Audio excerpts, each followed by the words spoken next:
Tomato is a vegetable of the Solanaceae family, locally known as Enyanya in Luganda. The vegetable is one of the most popular vegetables grown. It is one of the easiest crops to plant if you are growing for home consumption and not commercial. Simply squeeze some seeds from your ripe tomato onto your home garden and voila! You have the next tomato to make you a delicious meal or salad. Call it kachumbari. Coming up on Seeds of Gold. As you can see in my garden, they are the ones that I put on strings. So the advantage of stake tomatoes over the ones that are mulch is in quality. You see that these ones have a better quality.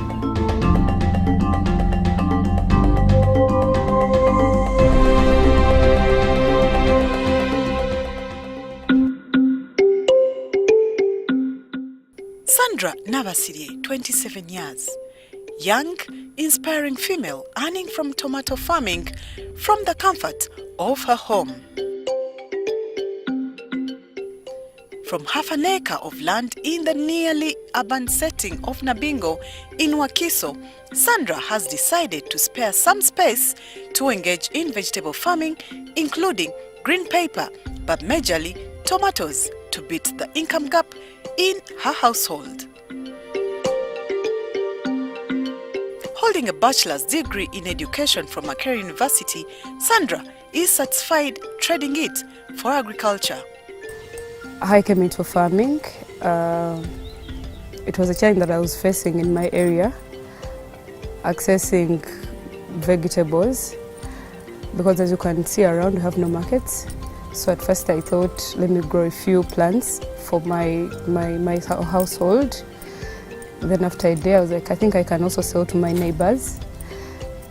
After really thinking about it, I was like, no, I think I can really do this. I can sell because maybe we have so many demands. I have the demands by my neighbors, so I can sell and I give to markets in my area. That's when I developed the passion and the love for joining agriculture. But first it was because I wanted to grow things for my household.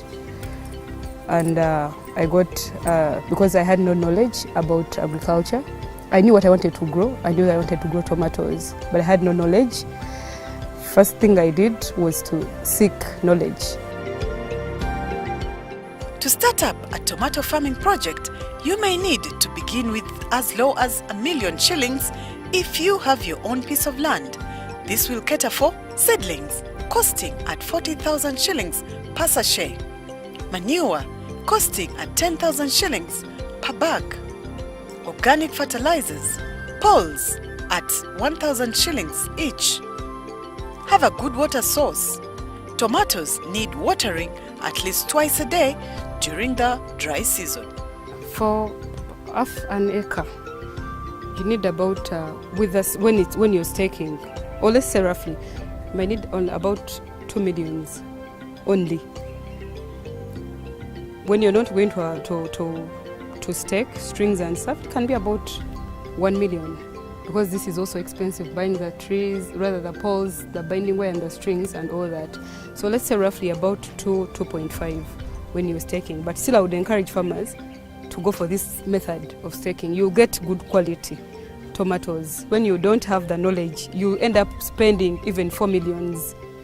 Because people will tell you, you go to different shops, you buy this fungicide, buy this pesticide. You buy about 3 different brands, but serving the same purpose. So you need the much knowledge that you have, the less money that you're going to spend. Have land, and because my fellow young women might say, for us who don't have land, until we are in Kampala, until we are renting, until what, land should not be a limitation. You can even hire land. What is important is the passion you have and the commitment. You hire, you go and hire, then you start farming. You don't need to go to the villages. Even in town, I'm in town, but I'm getting money from here. It costed 42,000 a sacket, 10 grams, by about 3 sackets. There's 126,000, 3 sackets. Yeah. Then the manure, you don't even have to spend a lot of money. You can talk, because your surrounding areas talk, because me I talk to my neighbors who rear chicken. Because on market, a sack of chicken droppings costed about 10,000. But me I got at 7,000, 6, a full sack. So And you don't have to invest like I have my 2 million. Let me just invest. You have to invest wisely, because time is going to reach when these plants are fruiting. They need chemicals and you don't have money. And from that 2 million, let me say for half an acre, first save outside about 500 or 400 for emergency before you start harvesting. Some of the tomato varieties grown in Uganda include Money Maker, Bonnie Best, Maglobe, Rio Grande, Tengeru, 97, Amateur Rodded, Hayes, New 14 Maker, F1. My farm, it's Novella F1. The ones I've researched on, it's Asila, then there is DRD. Why Novella F1 is because it's resistant to bacterial wilt, unlike other varieties. Because there's some farmers, when they plant, they're affected with that. Like if you plant about 4,500 plants, when you start flowering, you find that you have about 3,000. Even when you're lucky, you get about 2,000. The rest when they've wilted. So I chose Novelle because of that. Yeah, even its size, it's oval-shaped, and the skin is also hard. Yes, and even it's big in size. Preparing a nursery bed should be a must for this kind of project. The conditions in the nursery and main garden should be conducive with acceptable soil textures and temperatures. Make a square portion of a raised sidement for a bed, and then make a fine tilth. Incorporate in manure or potting agents like biochar to enhance the nutrients. Broadcast the seeds on the bed and lightly cover with soil. Seedlings are usually ready for transplanting 3 to 4 weeks after sowing, and they must be transplanted on moist soil. Seedbeds should be watered after sowing, and it should be done regularly until seedlings reach a height of 5 to 7 centimeters. The soil should be rich in organic matter and plant nutrients with a pH value of 6 to 7. But first of all, you need to have the seeds. Then you need to get the soil. My land, you see, as you see, it's rocky. It's a lot of stones. It's not so fertile. So what I did, I bought soil, the black soil.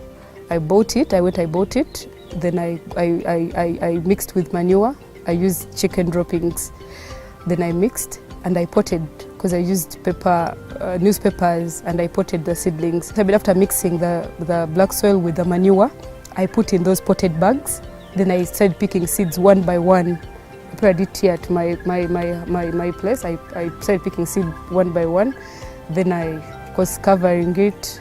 Then it took 3 weeks. Usually it takes 3 weeks before transplanting.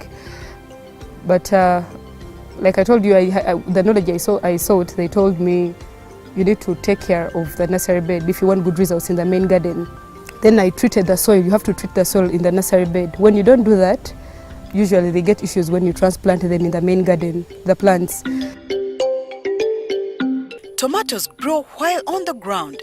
However, as they begin to flower, it is advisable that you stake them. This will prevent them from water and moisture that would otherwise cause them to rot before they are ready for harvest. As you can see in my garden, they are the ones that I put on strings, staked ones, and even the ones that I mulched. So the advantage of staked tomatoes over the ones that are mulched is in quality. You see that these ones have a better quality. Like they're not affected by, like it rained, at either moist, at either they're rotting or what. So you get it in the quality is good. So maybe I would encourage also tomato farmers, those with issues of my tomatoes are rotting from the garden, at the rain, because usually the rain affect tomatoes. So maybe if you can invest in staking or putting them on strings, the better. But of course, this is a bit costly. Those who can't afford this, at least you mulch. Make sure you mulch. You put grass fairly well. These are the ones that I didn't stake, the ones that I mulched. Whenever it rains, it affects the tomatoes, especially these ones that are down. The ground becomes moist, like you can see. And if you don't lift them off the ground again, because usually what we do, whenever it rains, we go get grass or mulches, we mulch again. We lift them a little bit, then we put them down. But if you don't do that, they end up rotting, you see. At the end of that day, you get poor yields. Even here, even when you're moving, it becomes hard. Like my boys, when they are spraying, at the end, you find them when they are stepping on the stems, they are breaking.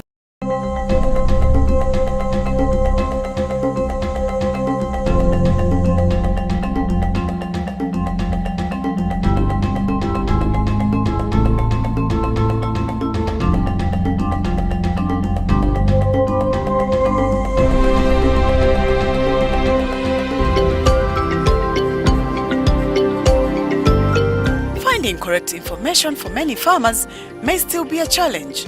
However, crop experts at Bukola Chemical Industries are dedicated to offering the best information about crop care and management to ensure a bumper harvest. Tomatoes, just like any other crop, require a well-drained, fertile soil.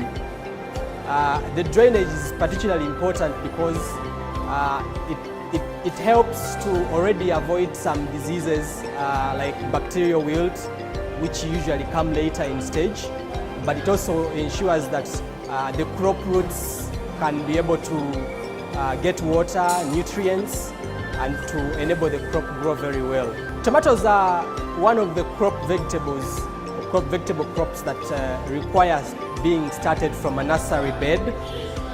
What we observe is that tomatoes that have been started off from a nursery bed have better performance in the field.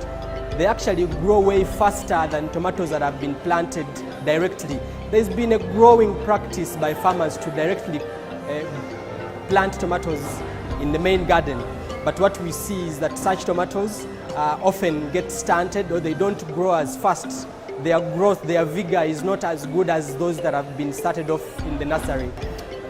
In the main garden, of course, you must ensure that the garden has been prepared very well. We do primary tillage, we do secondary tillage to ensure that we have a very fine tilth, which enables the seedlings, again, not to struggle as they try to establish in the main garden. Of course, lately we prefer that people grow crops in rows, one row to another.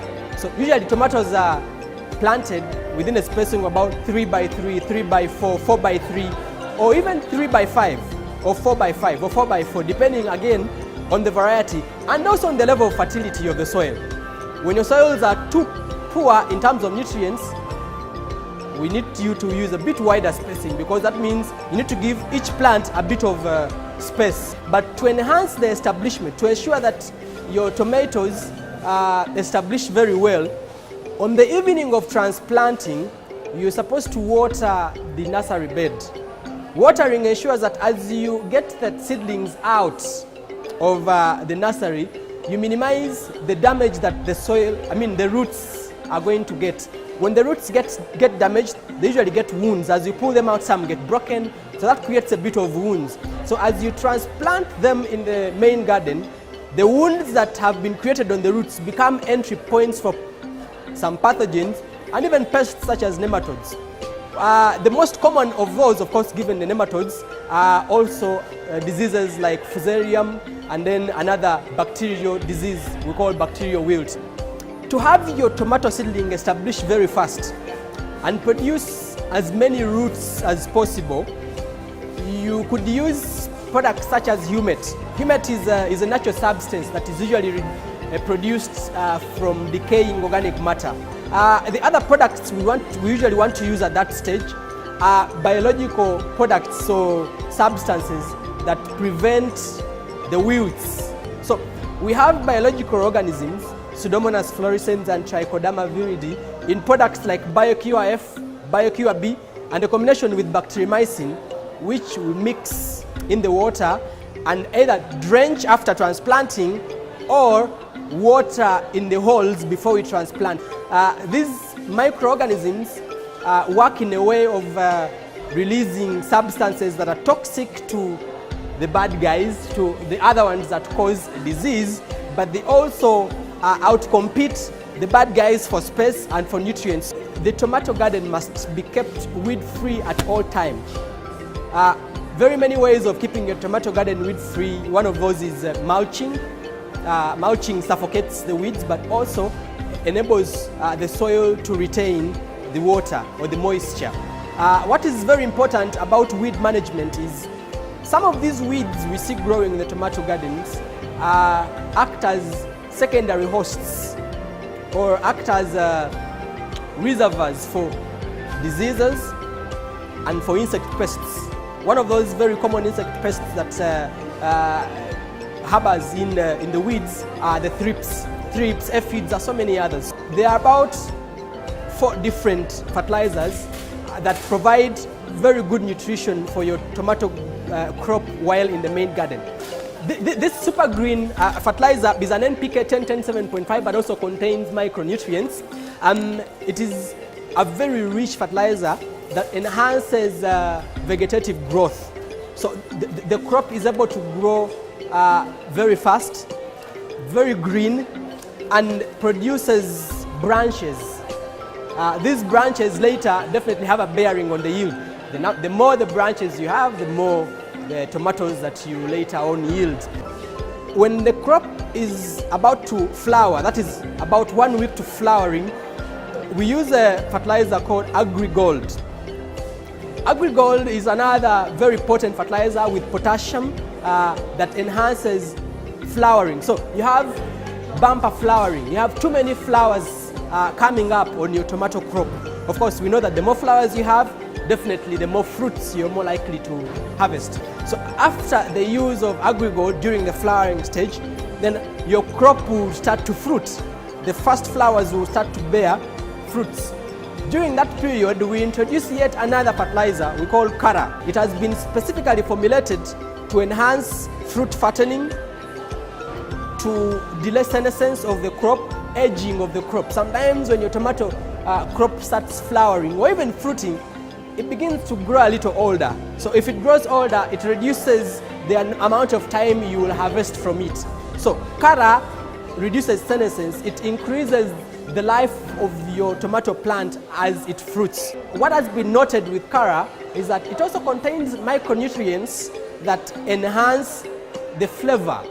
So you eat a tomato and it's the taste of a tomato, not something plastic. So that's what Kara gives you, and it's supposed to be used during the period of fruiting. So all the fertilizers we've mentioned and in the regime or the schedule of them, from Super Green to AgriGold to Kara, each is applied after 2 weeks. So once you apply Super Green this week, 2 weeks after, you apply Super Green again. So when they begin to flower, you introduce AgriGold after 2 weeks.